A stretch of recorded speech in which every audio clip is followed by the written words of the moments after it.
soal Kak Gita yang sukses di film. Bagus. Ada aja tingkahnya. Padahal nggak sengaja ya. OTW. Bagus.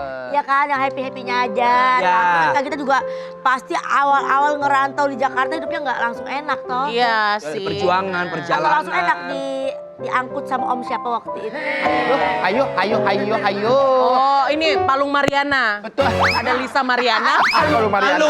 Palung Mariana. Apa sih Anwar Palung Mariana? Kalung itu loh yang kata buat padi kan? Halo. Alu. Iya.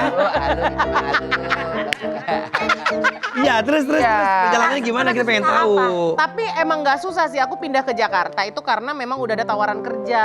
Jadi memang kayak udah ada pemasukan tiap bulannya gitu kan. Cuma ya memang di Jakarta ini kita jadi tahu mana kawan mana lawan. Betul. Cuma kenapa harus ketika sama-sama berjuang gitu taunya. Jadi aku pernah mungkin kekurangannya enggak gitu ya kan. Tapi aku ada momen pindahan kosan. Itu lagi hujan-hujan Jakarta. Dan waktu itu belum ada yang online-onlinean gitu loh, yang bisa langsung panggil. Yang box itu belum ada. Belum ada. Jadi aku pindahan kosan, itu nanya sama ojek pangkalan langganan aku, bang ada nggak bang tukang bajai gitu yang bisa bawain barang-barang aku. Aduh hujan Neng Gita, susah. Ya gimana bang, saya harus pindahan. Sekarang banget, iya. Ada sih tapi gerobak sampah, kata dia kayak gitu. Terus Yang aku oranye kayak, itu. siapa yang ketawa? Sini. Ketawa. Ketawa ini lagi sedih. Lagi sedih dia. Lagi sedih. Udah ketawa lu. Mulai ketawain. Tapi sekarang udah bisa diketawain. Apaan selain gerobak sampah? Tapi beneran. Itu gerobak sampah. Hujan-hujan itu, ya? Iya, hujan-hujan. Gede Terus banget. aku ngeletak semua barang-barang aku kemana? Itu dari kebun kacang. Ya Allah, Kebun kacang Nabang. 3 ya ke kebun kacang yang 11 yang dekat Tamrin City. Ya, Tuh aku bawa lumayan itu. Iya, lumayan. Terus aku bawa karena hujan aku jaketku lupa di mana. Yang malam baunya. Maghrib, abis maghrib, bayangin tuh. Terus abis itu karena aku nggak tahu pakai apa, terus abang gojek aku yang dia yang dorong, ya kan. Begita pakai dulu tuh kehujanan. Terus aku pakai bed cover yang terakhir ngebungkus badan almarhum bapak aku. Terus aku pakai, terus aku bilang lagi hujan, terus aku bilang, papa, aku ngomong sama papa, Iya. papa, ini akan kubuktikan sama orang-orang yang sepele sama aku. Aku nggak akan balik ke Medan sebelum aku jadi orang. Pegang kata-kataku.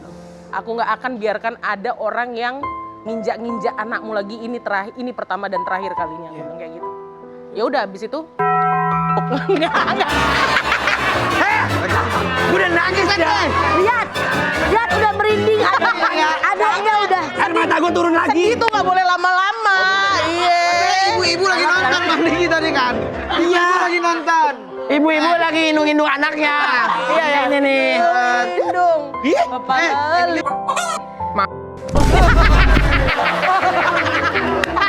Anak ini. Udah bu. Punten, tapi Kak Gita, punten, waktu itu kenapa harus banget keluar kosan itu? Karena Diusir. aku bukan, itu malah kosan aku sendiri. Makanya berantem bayar.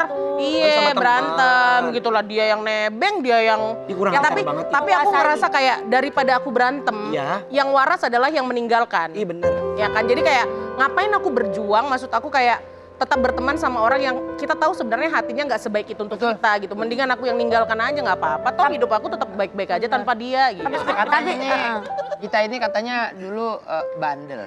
Nah bandel. Makanya hidupnya keras. Makanya hidupnya keras. Keras. Jakarta keras. Sebandel apa sih dirimu dulu? Maksudnya dalam kategori apa gitu bandelnya? Dari umur berapa dulu deh? Bandelnya kan beda-beda. Dari sekolah deh, sekolah. SMA gitu. SMA ya. Oh. Aku tuh pernah biasa kalau misalnya dari kelas 2 ke kelas 3 itu kan orang tua yang baik biasanya mendaftarkan anaknya untuk bimbel. Iya. Ya kan, bimbingan belajar gitu. Biasanya langsung 1 tahun sampai lulus. Nah, aku didaftarin sama bapakku 1 tahun. Seminggu 5 kali itunya bimbelnya setiap pulang sekolah. Iya, setiap pulang sekolah kan intensif. Persiapan les. ujian nasional. Ujian nasional. Alhamdulillah aku daftar setahun di depan, masuk hari pertama sampai selesai nggak aku masukin lagi. Itu mahal tahu juga. Mahal. Bisa cuma masuk. milih apa? Ya aku nongkrong sama kawan-kawanku. SMA enggak. SMA nggak mau? Umur 24 gitu.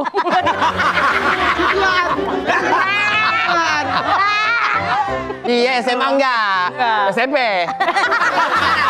Orang pada turun ya. Katanya Kak Gita nih pintar. Bang Ate punya hadiah lagi katanya buat Kak Gita. Aku ada Ada hadiah apa?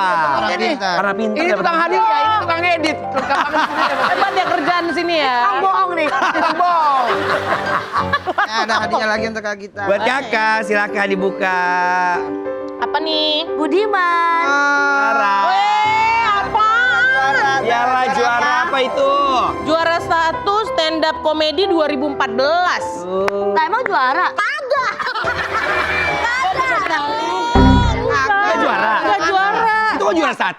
Jadi ini aduh. Aduh, ada apa di Wah, cerita ini itu? cerita. Jadi aku tahun 2014 itu kan ikutan Suci. 4. Ya kan, Suci 4 ya benar, Suci 4 di salah satu TV sebelah. Ya. Terus itu kan ada proses Audisi. karantina. Karantina. Pas karantina aku terpilih.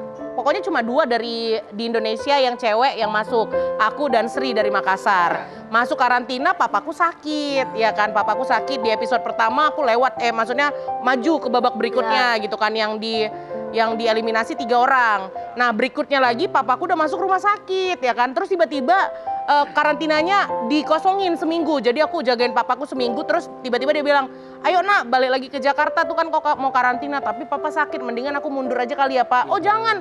Enggak, kau kejar mimpimu di Jakarta kan kau udah pengen ke Jakarta udah lama. Nih papa lagi sakit, nggak usah ditungguin, ada kakak, ada abang." Aku berangkat karantina karena fokusku entah kemana-mana.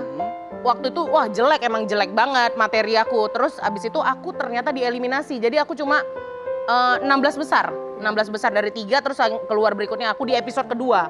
Ya kan? Terus papaku nelfon. Memang waktu itu kakakku bilang, "Papa kondisinya kok nggak stabil ya, Dek. Papa mau nelfon." Kelar bener-bener abis dieliminasi aku balik ke hotel, papaku nelfon. Suara terakhir yang aku dengar dari dia adalah itu. Jadi dia bilang kayak, "Gimana Nak? Dari tadi papa nanya terus kau juara atau enggak," kata kakakku. Terus aku telepon, "Pa, ya gimana Nak?" kata, tapi matanya udah tertutup kata kakakku. Jadi dia cuma ngomong, "Gimana Nak?" Terus aku bilang, "Nggak tahu kenapa, padahal aku mau cerita kalau aku kalah." Aku bilang ini, "Pah, aku juara," aku bilang kayak gitu. Terus dia tahu padahal itu prosesnya panjang dari eliminasi itu. Terus dia bilang, terus dia ketawa, "Papa tahu anak papa kan juara." Dia bilang kayak gitu. Terus aku bilang, "Iya, besok kita pulang ya, Pak." Aku bilang gitu. Aku pulang hari Sabtu, itu acara hari Jumat, aku pulangnya Sabtu, aku landing. Ditelepon, papa masuk ICU. Hari Seninnya papaku meninggal. Jadi itu adalah kata-kata terakhir dari papaku yang bilang, "Papa tahu anak papa juara." Ya juara gitu.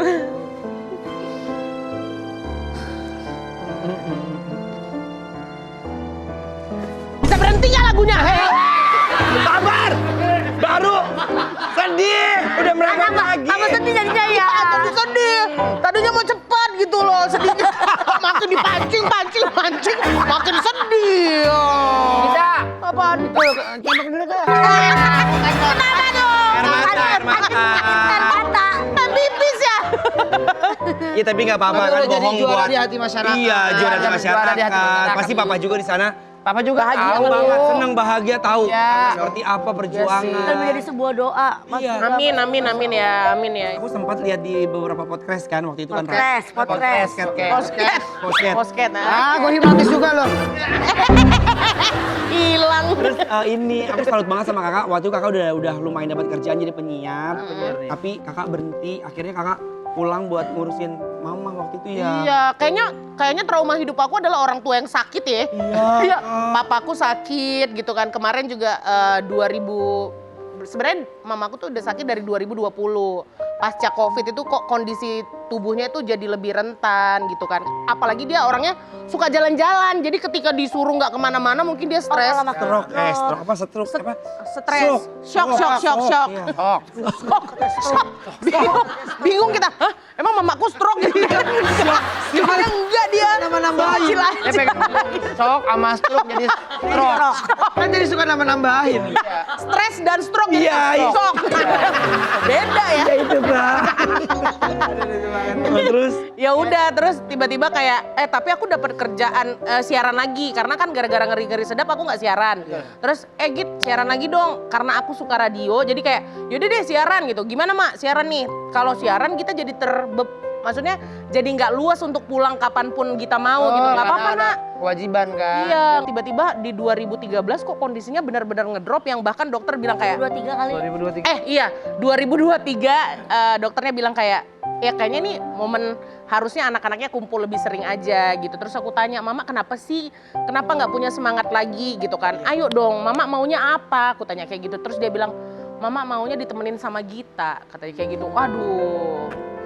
Oke, kalau kayak gitu Mama maunya kayak ya hidup aku udah nggak ada, aku nggak punya Tujuan obsesi, aku nggak Iya. punya obsesi, aku nggak punya mimpi di dunia ini selain ada untuk keluargaku. Iya. Jadi ketika mamaku bilang kayak gitu kayak ya udah apapun yang aku lakukan di Jakarta aku tinggalkan untuk dia. Aku langsung bilang sama bosku, bos karena itu mau akhir tahun, bosku nanya gimana Git untuk kontrak tahun depan. Kayaknya aku nggak lanjut deh bos, aku mau resign aja. Mamaku sakit, oh ya udah ambil sebulan aja nggak apa-apa kita kasih sebulan kamu di Medan. Nggak mungkin dong, aku maunya mama aku panjang umur ya selama bertahun-tahun aku nemenin dia. Aku bilang kayak gitu kan, ya resign ya udah deh. Itu Desember aku resign, mama aku meninggalnya 5 Februarinya. Mama aku tuh pergi dengan sangat indah. Jadi kita diminta semuanya untuk anak-anaknya mengucapkan rasa terima kasih. Apapun yang kalian pengen omongin ke mama, sampaikan sekarang. Jadi sepanjang hari itu kita hanya bisikin mama, mandu mama untuk berdoa, Al-Fatihah, terus syahadat, selalu gitu kan. Setiap kita bantu dengan asyhadu alla dia, yang gitu ikutan, katanya ikutan. Terus ketika kita bilang Mama terima kasih Mama, terima kasih Mama, Gita mau mengucapkan makasih Mama sudah membesarkan Gita dengan penuh cinta. Mama udah berhasil jadi orang tua. Kami semua anak Mama bahagia, tidak pernah kekurangan kasih sayang. Mama adalah ibu yang paling sempurna yang bisa kita minta dari Tuhan. Terima kasih Mama, jangan nyesal pokoknya Kita kalau jaga orang tua masih ada ya. Jadi pelajaran. Aku pulang dulu ya. Mau kemana? kerja dulu. Lagi syuting gak gitu konsepnya. Masa lagi syuting tiba-tiba suruh pulang dia pulang. Itu bukan sedih. Itu pengen gocek OTW namanya. Baru-baru tapi OTW.